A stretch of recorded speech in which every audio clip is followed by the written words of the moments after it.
क्या आपने कभी सोचा है कि अघोरी साधु अपने भोजन में मुर्दों का कच्चा मांस क्यों खाते हैं और मुर्दों के साथ शारीरिक संबंध बनाने से उनको क्या मिलता है? और सबसे रहस्यमयी बात है कि अघोरी महिला के पीरियड्स के दौरान ही उनके साथ शारीरिक संबंध बनाते हैं। अघोरी साधु श्मशान में रहकर ही साधना क्यों करते हैं, जहां बाकी लोग जाने से भी डरते हैं? अघोरी की मृत्यु के बाद उनका अंतिम संस्कार कैसे किया जाता है और महिला अघोरी अपना जीवन कैसे जीती है? आज हम आपको सच्चे अघोरी की पहचान से लेकर उनके इस रहस्यमयी जीवन के सभी पहलुओं पर ले चलेंगे, जिसे जानकर आप हैरान रह जाएंगे। यह डॉक्यूमेंट्री आपकी सोच को पूरी तरह बदल देगी।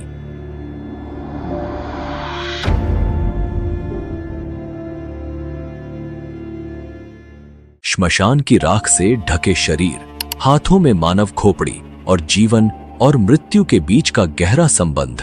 अघोरी साधु, जिनका जीवन सामान्य साधुओं से बिल्कुल अलग, भयावह और रहस्यमय होता है।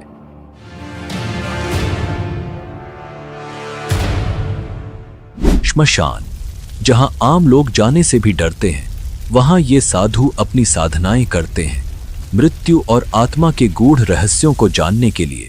लेकिन क्या आप जानते हैं कि अघोरियों का जीवन सिर्फ साधना और ध्यान तक ही सीमित नहीं है? उनके अनुष्ठानों में शव भक्षण, तंत्र मंत्र और अजीबोगरीब शारीरिक क्रियाएं शामिल होती हैं, जो हमारी सोच से परे हैं। सदियों से इन साधुओं का जीवन, उनकी साधनाएं और उनकी चमत्कारी शक्तियों का रहस्य और भय से घिरी रही है। आज हम आपको अघोरी साधुओं की इस रहस्यमयी और गूढ़ दुनिया की गहराई तक लेकर चलेंगे, जहां जीवन और मृत्यु की सीमाएं धुंधली हो जाती हैं और मोक्ष प्राप्ति का मार्ग साधना की इस दुनिया में छिपा है।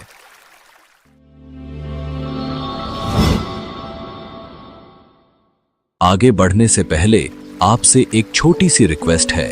इस वीडियो को बनाने में हम बहुत समय और मेहनत लगाते हैं ताकि आपको बेहतरीन डॉक्यूमेंट्रीज देखने को मिले। अगर आपको हमारा कंटेंट पसंद आ रहा है तो कृपया हमारे चैनल को सब्सक्राइब करके हमें सपोर्ट करें। आपका एक सब्सक्रिप्शन हमें और भी बेहतर कंटेंट बनाने के लिए प्रेरित करेगा।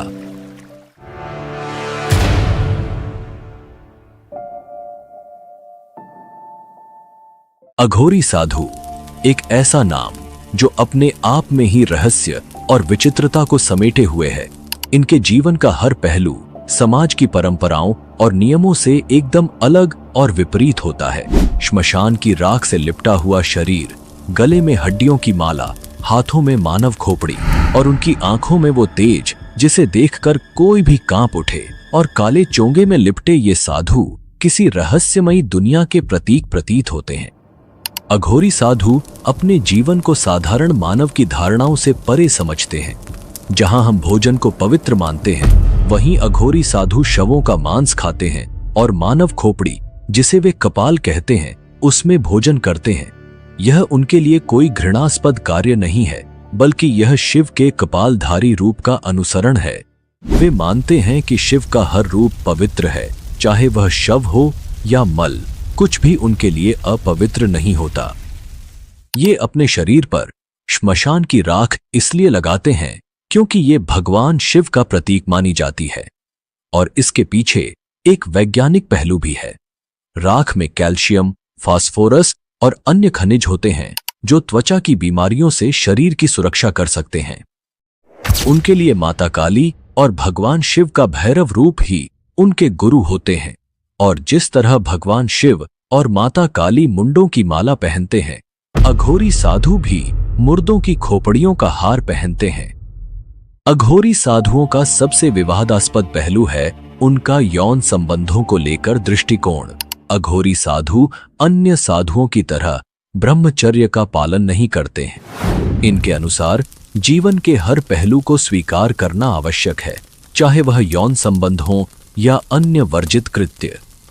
जितना हम अघोरियों की रहस्यमयी दुनिया में गहराई से उतरते हैं, उतना ही हमें रहस्य और रोमांच का अनुभव होता है। राख से लिपटे हुए ये अघोरी साधु श्मशान घाट में मिले अधजले शवों का मांस खाते हैं तो कभी शव के साथ यौन संबंध बनाते हैं। और यह सब वहीं नहीं रुकता, वे मासिक धर्म के दौरान जीवित महिलाओं के साथ भी शारीरिक संबंध बनाते हैं। यह जानकर आपके मन में सवाल जरूर उठेगा, आखिर ये साधु कैसे हो सकते हैं? समाज में साधुओं का ब्रह्मचर्य का पालन करना अनिवार्य माना जाता है, और अघोरी न तो ब्रह्मचर्य का पालन करते हैं और न ही इनका खान पान साधु संतों जैसा होता है। मांस और मदिरा का भोग लगाने वाले ये अघोरी शिव के पुजारी होने का दावा फिर क्यों करते हैं? श्वेताश्वतरोप उपनिषद में भगवान शिव को अघोरनाथ कहा गया है, और अघोरी बाबा भी शिव के इसी रूप की उपासना करते हैं। बाबा भैरवनाथ भी इनके आराध्य माने जाते हैं। शव के साथ यौन संबंध बनाने और मांस खाने के पीछे भी इनका तर्क अघोर पंथ की ही तरह शाश्वत है। तो शव के साथ यौन संबंध क्यों? अघोरी इस प्रचलित धारणा को स्वीकार करते हैं कि शव के साथ शारीरिक संबंध बनाना शिव और शक्ति की उपासना का एक तरीका है। उनका मानना है कि यदि इस क्रिया के दौरान उनका मन ईश्वर की भक्ति में लगा रहे तो यह साधना का सबसे ऊंचा स्तर होता है। मासिक धर्म में महिलाओं के साथ संबंध बनाने के पीछे भी एक मान्यता है। अघोरी ब्रह्मचर्य का पालन नहीं करते क्योंकि ये अपनी शक्तियों को जागृत करने के लिए कुछ विशेष परीक्षाओं से गुजरते हैं। ऐसी महिलाओं के साथ जिनका मासिक धर्म चल रहा हो, शारीरिक संबंध बनाना उनके लिए शक्ति प्राप्त करने का तरीका है। उनका मानना है कि अगर इस दौरान वे भगवान शिव में लीन रह जाते हैं तो उन्हें विशेष शक्ति की प्राप्ति होती है। कहा जाता है कि जब अघोरी साधु ढोल मंजीरे और नगाड़ों के बीच शारीरिक संबंध बनाते हैं तब यह उनकी सबसे कठिन शक्ति परीक्षा होती है। अगर इस दौरान वे अपने ध्यान को शिव में स्थिर रख पाते हैं तो वे संपूर्ण रूप से अघोरी माने जाते हैं। यह उनके लिए एक प्रकार से ब्रह्मचर्य का पालन करने जैसा ही होता है, जहां शारीरिक क्रियाओं के बावजूद उनका ध्यान केवल भगवान शिव में केंद्रित रहता है। अघोरी साधु उन चीजों का प्रयोग करते हैं जिन्हें समाज अपवित्र या वर्जित मानता है। उनके लिए मल, मूत्र, शव और अपशिष्ट सामग्री भी साधना के हिस्से हैं। उनका मानना है कि शिव हर चीज में विद्यमान है, चाहे वह कितनी भी घृणित क्यों ना हो। यह अभ्यास उन्हें घृणा और सामाजिक धारणाओं से ऊपर उठने में मदद करता है। क्या आप अघोरी साधुओं के बारे में कुछ नया जानते हैं? तो कमेंट करके जरूर लिखें।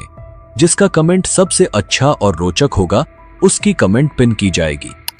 अब अगले चैप्टर में हम विस्तार से बात करेंगे कि अघोरी बनने की यात्रा कहां से शुरू होती है और सच्चे अघोरी की पहचान क्या होती है।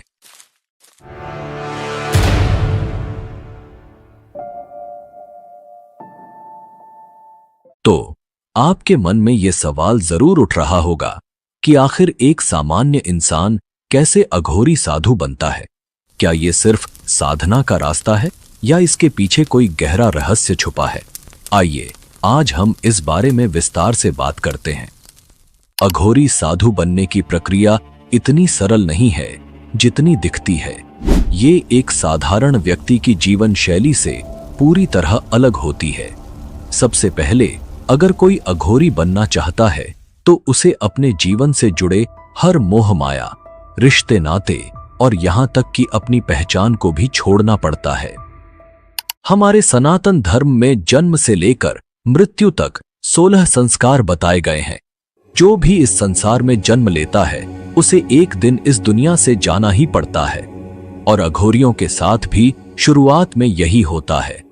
अगर कोई अघोरी बनना चाहता है तो सबसे पहले उसे जीते जी अपना श्राद्ध या फिर पिंडदान करवाना पड़ता है। इसका मतलब ये कि पूरी दुनिया को ये संदेश देना होगा कि वो जिंदा है, पर अब से उसने हर मोह माया को त्याग दिया है। अब न उसका कोई परिवार है, न कोई घर, और न ही अब उसका इस दुनिया में कोई अस्तित्व। यहीं से शुरू होती है एक साधारण इंसान की यात्रा, खुद को अघोरी साधु में बदलने की। अघोरी बनने के लिए कोई उम्र की सीमा नहीं होती। आप 10 साल के हों या 50 साल के, उम्र कोई मायने नहीं रखती। न ही जाति, धर्म, कोई भी पुरुष या महिला अघोरी बन सकता है। और हां, आप बिल्कुल सही सुन रहे हैं, महिला भी अघोरी बन सकती हैं। यह साधना किसी विशेष वर्ग के लिए नहीं, बल्कि उन सभी के लिए है जो संसार के हर बंधन से मुक्त होकर एक नई राह पर चलने के लिए तैयार होते हैं। अघोरी बनने की राह पर सबसे पहला कदम है अपने गुरु की तलाश। यह साधना का सबसे महत्वपूर्ण हिस्सा है। लेकिन अगर आपको कोई मानव गुरु नहीं मिलता तो आप बाबा काल भैरव को अपना गुरु बना सकते हैं, जो काशी के कोतवाल माने जाते हैं। बाबा काल भैरव भगवान शिव के रौद्र रूप, वही आपके मार्गदर्शक और गुरु बन जाते हैं। उनकी साधना करके आपको उन्हें गुरु रूप में स्वीकार करना होता है। और इसके बाद आता है सबसे बड़ा कदम, पिंडदान, यानी खुद को इस संसार से पूरी तरह से मुक्त कर देना। इसका मतलब है कि इस दुनिया में अब आपका कोई अस्तित्व नहीं रहेगा, कोई परिवार नहीं, कोई मोह माया नहीं। अब से आप केवल शिव के साधक हैं। शिष्य का चयन होने के बाद उसे एक गुप्त मंत्र दिया जाता है। यह कोई साधारण मंत्र नहीं होता। इस मंत्र को बिना एक भी दिन छोड़े लगातार 12 साल तक जपना पड़ता है। हाँ, 12 साल तक। जो शिष्य इस मंत्र साधना को पूरी तरह निभा पाता है, वही इस कठिन मार्ग पर आगे बढ़ने का हकदार बनता है। अघोरी 3 तरह की साधनाएं करते हैं: श्मशान साधना, शिव साधना और शव साधना। और खास बात यह है कि ये तीनों साधनाएं श्मशान घाट के भीतर ही की जाती हैं। साधना शुरू करने से पहले अघोरी अपने शरीर पर श्मशान की भस्म लपेटते हैं, काला चोंगा धारण करते हैं और फिर शुरू होती है ये रहस्यमयी साधना। पहली है शव साधना। अघोरी तंत्र विद्या के धनी होते हैं और ये साधना रात के अंधेरे में की जाती है। शव को मांस और मदिरा का भोग लगाया जाता है और साधना के चरम पर पहुंचने पर कहा जाता है कि मुर्दा बोल उठता है। ये साधना कामाख्या पीठ, त्र्यंबकेश्वर, उज्जैन और तारापीठ के श्मशानों में की जाती है, जहां केवल अघोरी ही उपस्थित हो सकते हैं। दूसरी साधना है शिव साधना। इसमें अघोरी शव के पास बैठकर मांस और मदिरा का भोग लगाते हैं और फिर शिव की तरह शव पर एक पैर से खड़े हो जाते हैं, जैसे शिव की छाती पर माता पार्वती का पांव रखा गया था। घंटों तक इस साधना के दौरान अघोरी अपनी शक्तियों को बढ़ाते हैं। तीसरी साधना है श्मशान साधना। ये साधना शव और शिव साधना से अलग होती है। इसमें अघोरी मृतक के परिवार को भी शामिल करते हैं। शव की जगह शव पीठ की पूजा की जाती है। प्रसाद के रूप में मांस और शराब की जगह दूध से बना मावा चढ़ाया जाता है। अब जानते हैं असली अघोरी साधु की पहचान कैसे करें। असली अघोरी साधु की पहचान करना इतना आसान नहीं होता।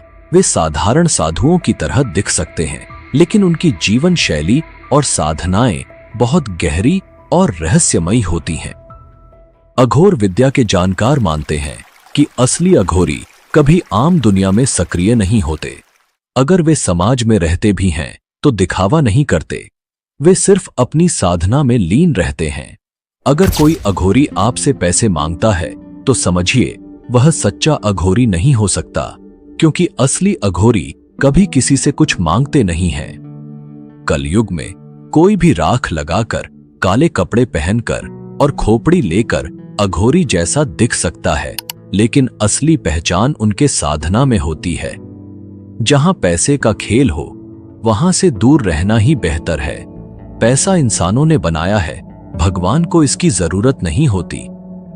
अघोरियों के बारे में कहा जाता है कि वे बाहर से रूखे दिख सकते हैं, लेकिन भीतर उनके जन कल्याण की भावना छुपी होती है। अगर किसी पर उनकी कृपा हो जाए तो वे अपनी सिद्धियों का फल देने में भी पीछे नहीं हटते, और अगर कोई उन्हें पसंद आ जाए तो वे उसे अपनी तंत्र विद्या सिखाने को भी तैयार हो जाते हैं। लेकिन ध्यान रहे, उनका क्रोध बेहद प्रचंड होता है। मनोज ठक्कर, जिन्होंने अघोरी अ बायोग्राफिकल नॉवल लिखी है, बताते हैं कि अघोरी बेहद सरल स्वभाव के होते हैं और प्रकृति के साथ रहना पसंद करते हैं। वे किसी से कोई मांग नहीं करते, न ही वे किसी से पैसे लेते हैं। उनका जीवन हर किसी के कल्याण के लिए प्रार्थना करने में समर्पित होता है। अघोरी हर चीज को ईश्वर के अंश के रूप में देखते हैं। वह न तो किसी से नफरत करते हैं और न ही किसी चीज को अस्वीकार करते हैं।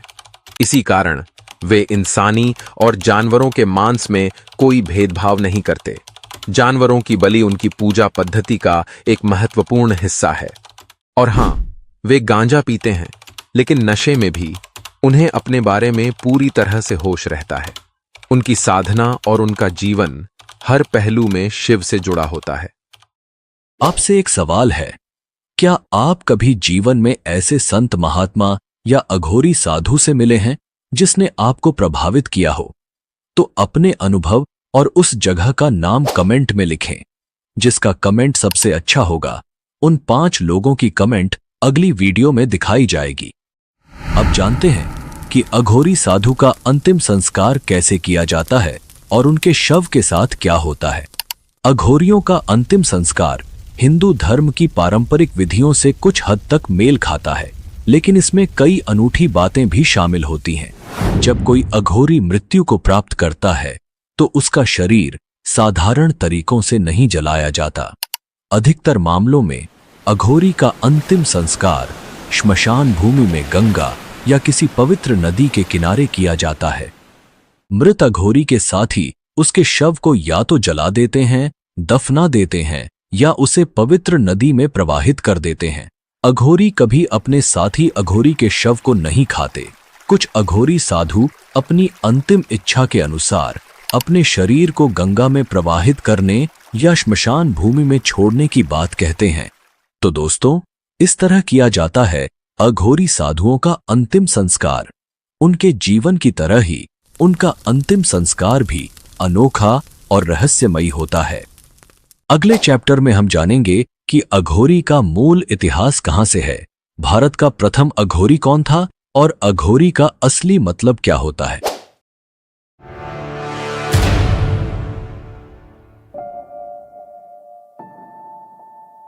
संस्कृत में अघोरी का मतलब है उजाले की ओर जाने वाला। ये शब्द इतना पवित्र और शक्तिशाली माना जाता है कि ये इंसान को हर बुराई से मुक्त करने की क्षमता रखता है। अघोरी साधुओं का इतिहास और उनकी उत्पत्ति एक ऐसा रहस्य है जो समय के साथ गहराई में डूबा हुआ है।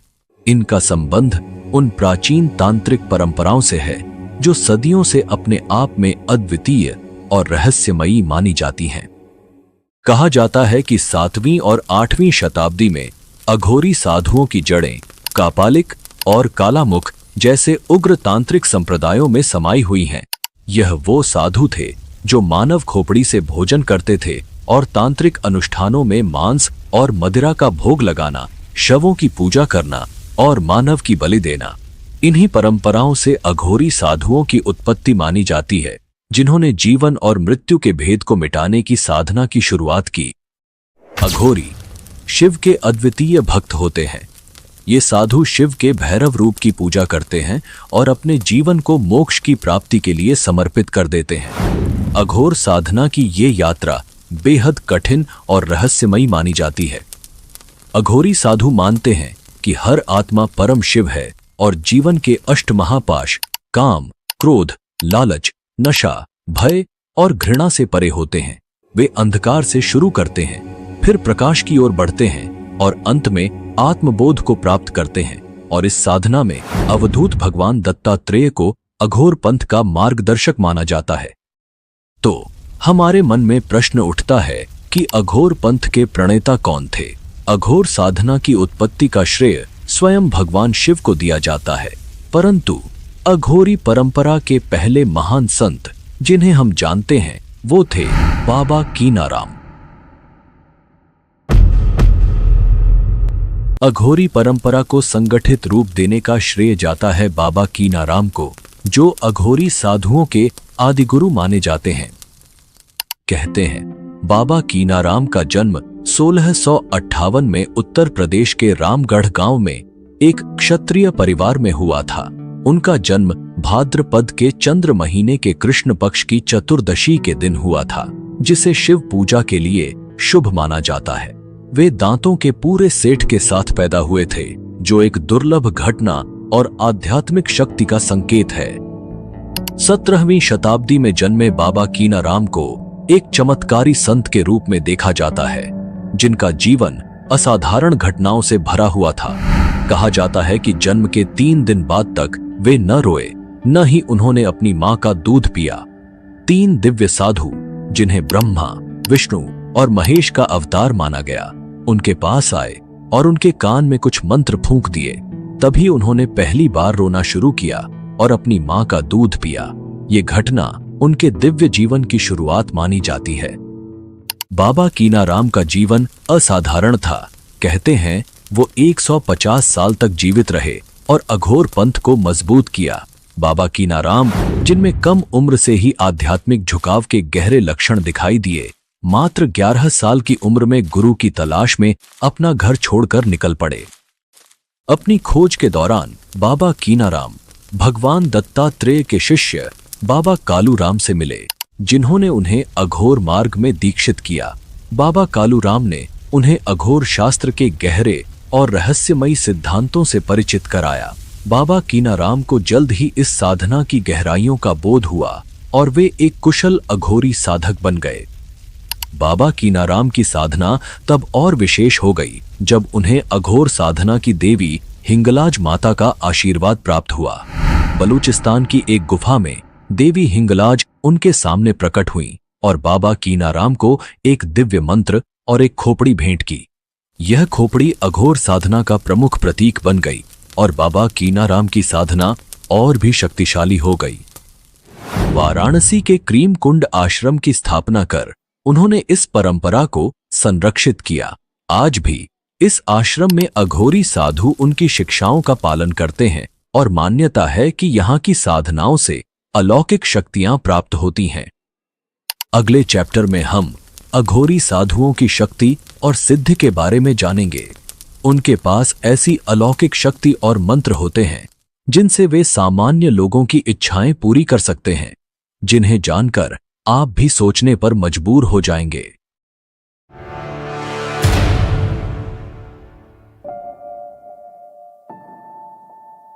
अघोरी साधुओं की साधनाएं और तंत्र मंत्र उन्हें कई प्रकार की अलौकिक शक्तियां प्रदान करती हैं। ये शक्तियां, जिन्हें सिद्धियां कहा जाता है, अघोरी साधुओं को अद्वितीय बनाती हैं।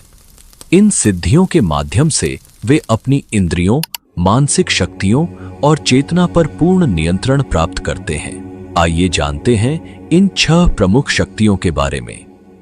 सबसे पहले है इच्छित अवति शक्ति। यह शक्ति अघोरी साधुओं को दूसरों की इच्छाओं को पूर्ण करने की क्षमता देती है। यह वरदान देने की शक्ति उन्हें अद्वितीय बनाती है, चाहे वह धन की इच्छा हो या शांति की। इस शक्ति से वे दूसरों की मनोकामनाएं पूरी कर सकते हैं। दूसरी है याचन शक्ति। यह शक्ति अघोरी साधु को अपनी खुद की इच्छाओं को पूरा करने में सक्षम बनाती है। इसके माध्यम से वे अपनी भौतिक और आध्यात्मिक इच्छाओं की पूर्ति कर सकते हैं, चाहे वो किसी भी वस्तु या स्थिति से संबंधित हो। तीसरी शक्ति है श्रवण शक्ति। यह शक्ति साधु को सूक्ष्म और अदृश्य ध्वनियों को सुनने की क्षमता देती है। इस शक्ति से वे देवताओं, आत्माओं और अदृश्य शक्तियों से संवाद कर सकते हैं और इनसे निर्देश प्राप्त कर सकते हैं।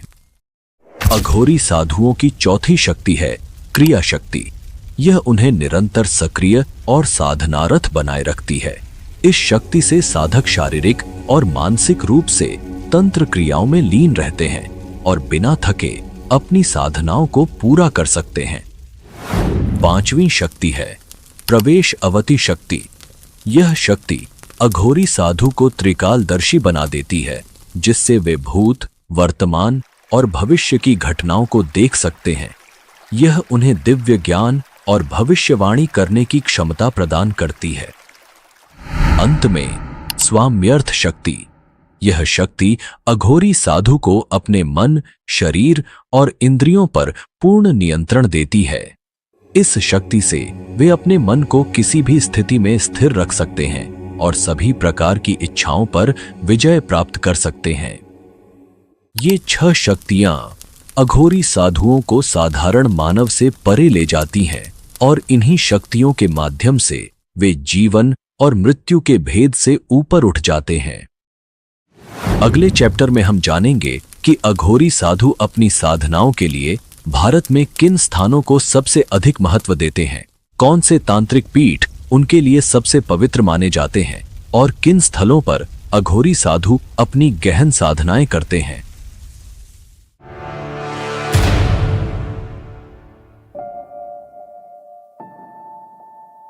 बनारस का मणिकर्णिका घाट, जिसे महाश्मशान कहा जाता है, यहां दिन रात अंतिम संस्कार का सिलसिला चलता रहता है। मणिकर्णिका घाट को अघोरियों का विशेष स्थान माना जाता है। इसके पीछे प्रमुख कारण है बाबा विश्वनाथ का मंदिर और गंगा के 84 घाट, जहां अघोरी तांत्रिक गुप्त साधनाएं करते हैं। यह घाट सदियों से तंत्र साधनाओं का प्रमुख केंद्र रहा है। लेकिन बनारस के अलावा भारत और अन्य स्थानों पर भी अघोरी साधना के कई प्रमुख स्थल हैं। आइए जानते हैं उन कुछ प्रसिद्ध स्थानों के बारे में जहां अघोरी तंत्र साधना की गहरी जड़ें हैं। सबसे पहले बात करते हैं तारापीठ की। पश्चिम बंगाल में स्थित यह स्थान तांत्रिक साधनाओं के लिए प्रसिद्ध है। तारापीठ को तंत्र साधना के सबसे प्रमुख केंद्रों में से एक माना जाता है। यहां सती पार्वती की आंखें भगवान विष्णु के सुदर्शन चक्र से कटकर गिरी थीं। दूसरा महत्वपूर्ण स्थान है हिंगलाज धाम, जो वर्तमान में पाकिस्तान के बलूचिस्तान राज्य में स्थित है। हिंगलाज देवी का यह शक्तिपीठ हिंदू धर्म में अति पवित्र माना जाता है, जहां सती का सिरोभाग गिरा था। हिंगलाज माता को अघोरियों की कुलदेवी कहा जाता है। असम का कामाख्या देवी मंदिर भारत के प्रमुख शक्तिपीठों में से एक है।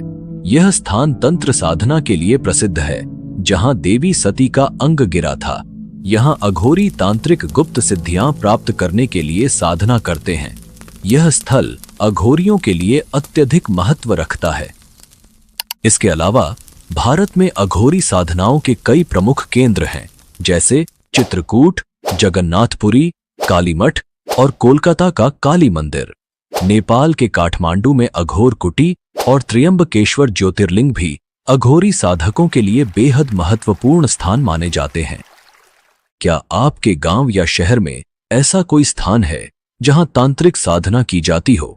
अगर हां, तो कमेंट करके जरूर बताएं ताकि दूसरे लोग भी इसके बारे में जान सकें। अगले अध्याय में हम जानेंगे कि अघोरी बाबा और नागा साधु के बीच क्या अंतर होता है। दोनों की साधनाएं और जीवन शैली भले ही अलग हों, लेकिन उनके बीच के अंतर को समझना बेहद दिलचस्प है।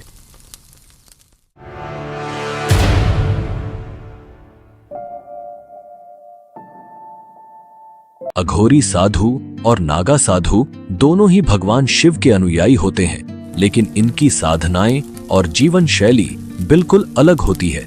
आइए जानते हैं कैसे। पहली बात करते हैं गुरु की। अघोरी साधुओं के गुरु स्वयं भगवान शिव माने जाते हैं और ये भगवान शिव के 5वें अवतार के रूप में जाने जाते हैं। वहीं नागा साधुओं के लिए उनके अखाड़े के प्रमुख ही उनके गुरु होते हैं, जो उन्हें दीक्षा देते हैं और साधना का मार्ग दिखाते हैं। अब बात करते हैं प्रमुख स्थान की। अघोरी साधु ज्यादातर श्मशान घाटों पर साधना करते हैं, जबकि नागा साधु हिमालय, काशी, गुजरात और उत्तराखंड की गुफाओं में रहते हैं। उनकी जगहें गुप्त होती हैं और वे अपनी साधनाओं के लिए एक गुफा से दूसरी गुफा में जाते रहते हैं। साधना स्थल पर भी बड़ा अंतर होता है। अघोरी साधु श्मशान घाटों पर शवों के बीच साधना करते हैं, जबकि नागा साधु गुफाओं और गुप्त स्थानों पर तपस्या करते हैं। दोनों की दीक्षा प्रक्रिया भी अलग होती है। अघोरी साधु बनने के लिए साधक को कई साल श्मशान में कठिन साधनाएं करनी होती हैं, जबकि नागा साधु बनने के लिए अखाड़े में दीक्षा लेनी पड़ती है और करीब 12 साल की कठिन साधना करनी होती है। अब बात करते हैं भोजन की। अघोरी साधु केवल मांसाहारी होते हैं और वे शवों का मांस भी खाते हैं। वहीं नागा साधु मांसाहारी और शाकाहारी दोनों हो सकते हैं, लेकिन कुछ नागा साधु शाकाहार का पालन भी करते हैं। वस्त्र की बात करें तो अघोरी साधु अपने शरीर को जानवरों की खाल से ढकते हैं, जबकि नागा साधु वस्त्र के बिना नंगे रहते हैं। यह भी उनकी साधना का एक हिस्सा होता है। ब्रह्मचर्य के पालन में भी अंतर है। नागा साधु ब्रह्मचर्य का कड़ाई से पालन करते हैं, जबकि अघोरी साधु शवों के साथ शारीरिक संबंध भी बनाते हैं। यह उनके तंत्र साधना का हिस्सा होता है और वे इसे शिव और शक्ति की उपासना का तरीका मानते हैं। आध्यात्मिक दृष्टि से अघोरी साधु जीवन और मृत्यु के भेद को मिटाकर मोक्ष प्राप्त करना चाहते हैं। वहीं नागा साधु धर्म और समाज की रक्षा के लिए अपनी तपस्या करते हैं। धार्मिक अनुष्ठान भी अलग होते हैं। अघोरी साधु तंत्र मंत्र, शव साधना और श्मशान साधना करते हैं, जबकि नागा साधु अग्नि यज्ञ और ध्यान के माध्यम से अपनी साधना को पूरा करते हैं। अंत में धार्मिक स्थान की बात करें तो अघोरी साधु शिव के उग्र रूप भैरव और शक्ति की साधना करते हैं। वहीं नागा साधु भगवान शिव के शांत और ध्यानमग्न रूप की पूजा करते हैं। इन सभी अंतर के बावजूद दोनों ही साधु अपने अपने मार्ग पर भगवान शिव की भक्ति करते हैं और उनकी साधनाएं हिंदू धर्म में एक विशेष स्थान रखती है। तो दोस्तों, ये थी अघोरी साधुओं की रहस्यमयी दुनिया। अब आपको अघोरी साधुओं के बारे में क्या लगता है? उनके जीवन और साधनाओं पर आपका क्या पक्ष है? हमें कमेंट में जरूर लिखें। हम आपकी हर एक कमेंट पढ़ते हैं। और एक बात दोस्तों, अगली डॉक्यूमेंट्री आप किस विषय पर देखना चाहते हैं, ये भी बताना न भूलें। तब तक के लिए धन्यवाद। जय हिंद, जय भारत।